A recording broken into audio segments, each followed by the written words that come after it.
কেন্দ্রীয় শিক্ষা প্রতিমন্ত্রী ও বিজেপির রাজ্য সভাপতি ডক্টর সুকান্ত মজুমদার বুদ্ধদেব ভট্টাচার্যের প্রয়াণে গভীর শোক প্রকাশ করেছেন।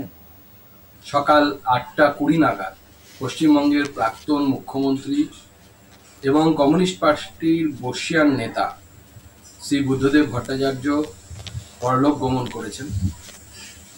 এই দুঃখের সংবাদে আমরা অত্যন্ত মর্মাহত। তার শোকসন্তপ্ত পরিবারকে আমার তরফ থেকে, আমার পার্টির তরফ থেকে আমি সমবেদনা জানাই। মাননীয় বুদ্ধদেব ভট্টাচার্য পশ্চিমবঙ্গের অন্যতম জনপ্রিয় রাজনীতিবিদ ছিলেন।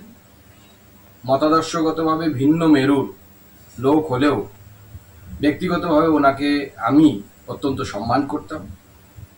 তার ঈশ্বরের কাছে প্রার্থনা করি তার আত্মার সদ্গতি হোক এবং তার পরিবারকে এই দুঃখের সময়ে, এই কষ্টের সময়ে ঈশ্বর যেন শক্তি প্রদান করে এবং পরিবারের প্রতি আমি আবার আমার সমবেদনা জানাই।